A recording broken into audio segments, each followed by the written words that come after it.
Welcome to the blackawakening.com. I'm your host, spiritual practitioner 322 Peppy Black Son. Today we're going to discuss the movie titled The Color Purple, the remake 2023, and the many of controversies surrounding this movie. Let's examine this.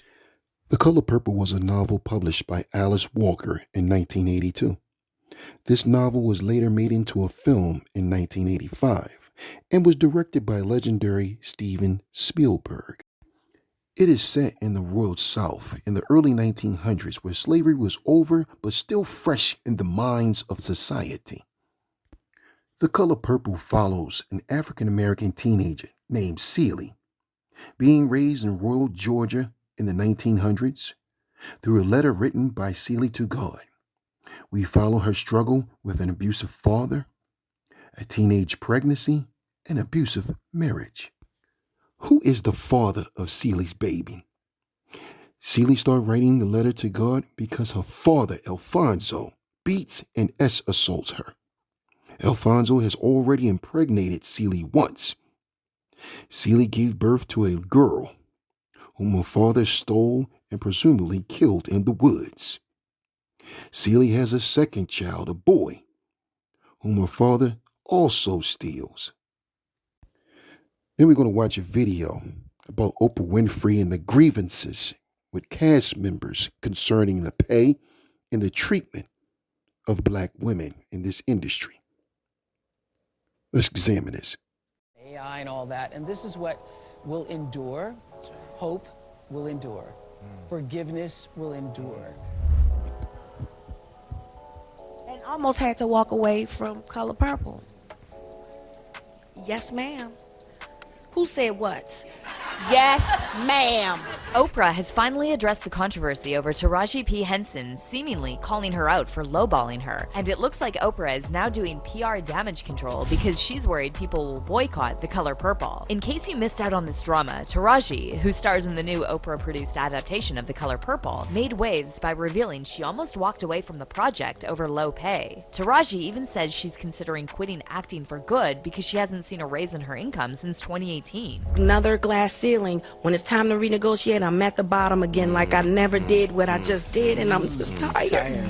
I'm tired. However, when the internet started calling out Oprah and pointing out that this is exactly what Monique tried to warn everyone about years ago, Taraji hopped on Instagram to say Oprah actually supported her. But see, fans are speculating that Taraji was forced by the studio to post the message because this whole drama went down just days before The Color Purple's release date. And now Oprah herself has addressed the comment in an Instagram post. But get this, she turned off the comments, not just on this post, but on all the posts she shared for the past couple of weeks. So what's Oprah's explanation for Taraji almost walking away from The Color Purple? Did she actually support her? Or is this what her PR crisis team wants us to believe?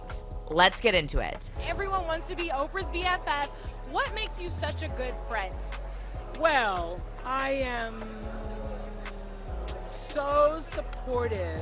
So the internet is once again turning on Oprah after she addressed the controversy surrounding Taraji P. Henson's comments about low pay, and it seems like the public has completely lost trust in Oprah. To give you some background, in the week leading up to the release of the new The Color Purple remake, co-produced by Oprah, Taraji P. Henson spoke out about pay inequality affecting black actresses and revealed she almost had to walk away from The Color Purple because they tried to lowball her. I haven't seen a raise in my income since Proud Mary. And almost had to walk away from Color Purple. Yes, ma'am. Who said what? Yes, ma'am. Yes, ma'am. Because you know what? If I don't take a stand, how am I making it easy for Fantasia and Danielle and Hallie and Felicia? Then why am I doing this? If it's all just for me, why are you here? And then in another interview with Oprah's best friend, Gayle King, Taraji broke down, saying she's tired of being forced to fight for what she deserves. I'm just tired of working so hard, being gracious at what I do, getting paid a fraction of the cost. I'm tired of hearing my sisters say the same thing over and over. And Taraji isn't the first actress to speak about this issue. Oscar winner Viola Davis previously revealed that despite being hailed as the Black Meryl Streep, she still doesn't get paid adequately. What they're getting paid, which is half of what a man is getting paid, well, we get probably a tenth of what a Caucasian woman gets. And I'm number one on the call sheet. And then I have to go in and I have to hustle for my worth. Because once again, I got the Oscar, I got the Emmy, I got the 2 Tonys, I've done Broadway, I've done off-Broadway, I've done TV, I've done film, I've done all of it. I have a career that's probably comparable to Meryl Streep, Julianne Moore, Sigourney Weaver. They all came out of Yale, they came out of Juilliard, they came out of NYU. They had the same path as me, and yet I am nowhere near them. Not as far as money, not as far as job opportunities, nowhere close to it. But I have to get on that phone and people say, you're a Black Meryl Streep. You are, and we love you. We love you. There is no one like you.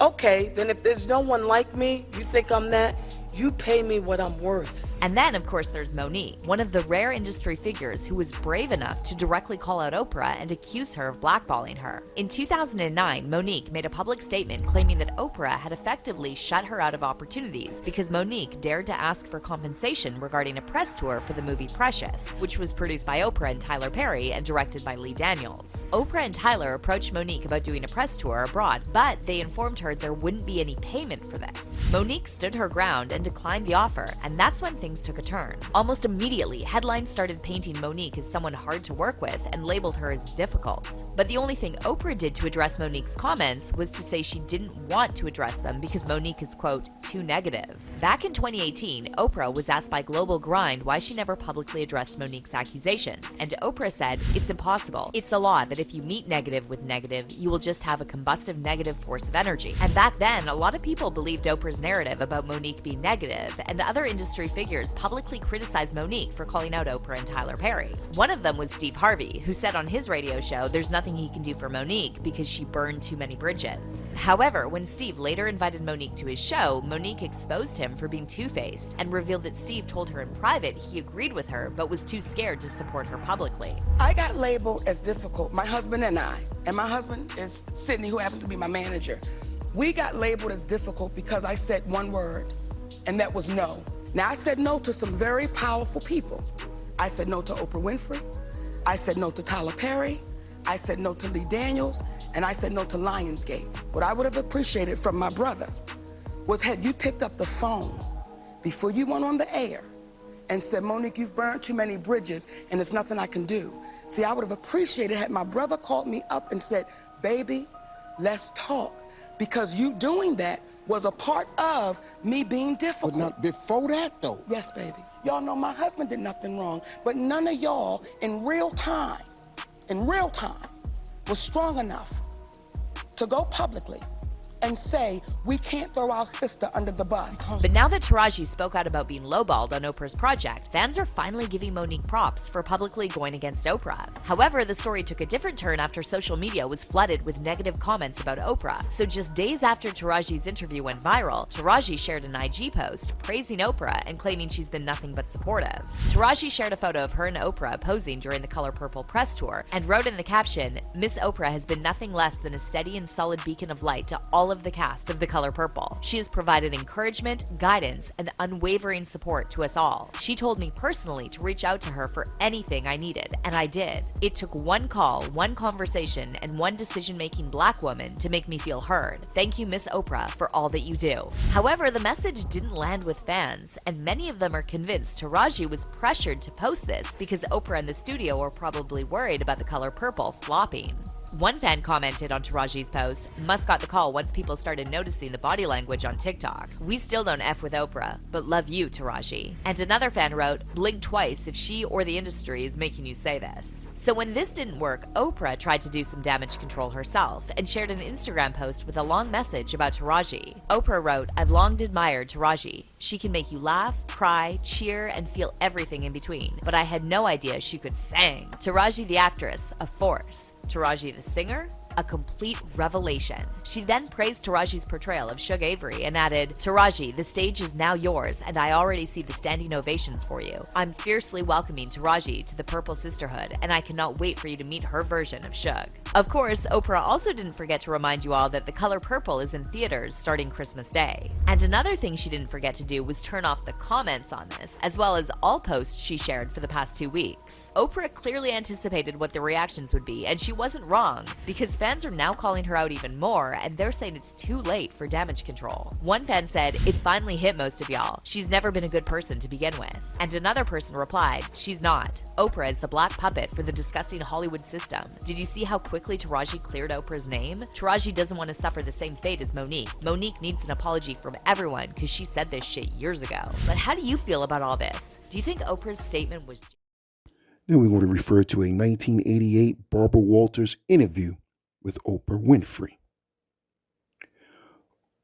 Oprah Winfrey wishes that she was born a white woman. Listen carefully.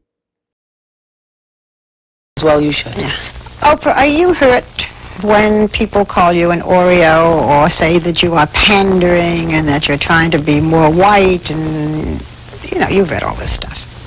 Or that you're nicer to the whites in your audience than you are to the blacks? I used to be very hurt by it, and I used to always think that I had to defend it and always make people know that, yes, I really am black and I really am proud of it. And no, I'm not an Oreo at all. I don't feel that anymore. I don't feel it anymore. Because I know in my spirit that I care about what happens to black people and people in this country. Did you ever wish you were white? As a little girl, I wanted to be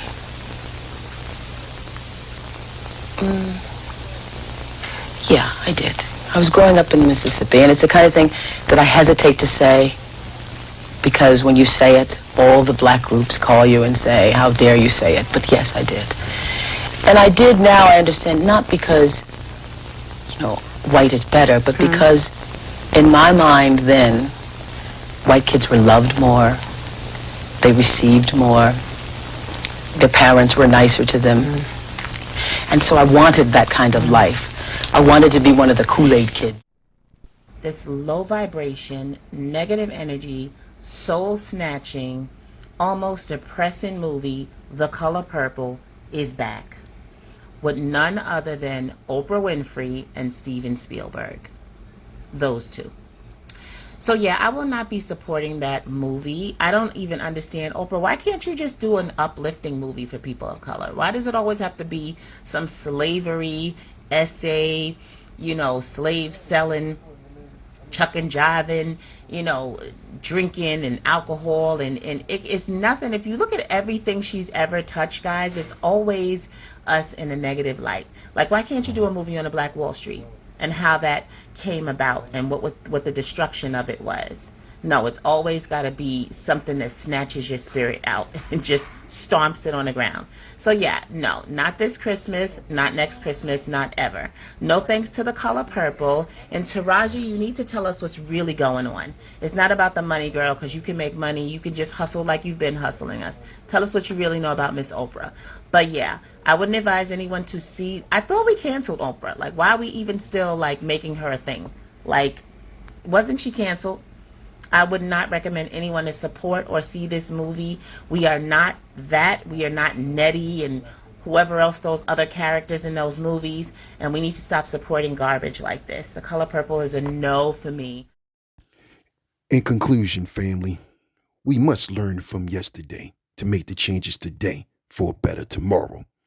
For ourselves, our legacy, our community, collectively for us as a people. We can no longer keep remanufacturing indigenous black people traumas and allow people to profitize off our hardships, giving us graven imagery in theater, film, music. We need to hold ourselves accountable for what we allow to entertain us. If it doesn't represent us, then they'll get nothing from us. Understand this, family. Today is a change. Make the change today, family. So again, stay vigilant in them streets. Practice self-preservation. So I'm going to leave you in the manner in which I came, with a universal prayer. In the name of the universal creator of heaven and earth and everything in between, please bless my listeners, their families, their friends, and the true believers for when the day of reckoning takes place. For universal creator, you are all wise and all knowing, and unto you we all shall return. But until then, we give you the praise and glory that's due to you from this life into the hereafter. In the name of the universal creator of heaven and earth and everything in between, in your name we pray that this shall be done. Also, family, get yourself a copy of the Black Universal Creators 100 Laws, Morals, and Precepts. The paperback's available on Amazon, ebooks on Kindle. And for my subscribers and my supporters, you can go to theblack.awaken.com and get your discount on ebooks. Again, like and share, reach one, teach one, peace, and take care.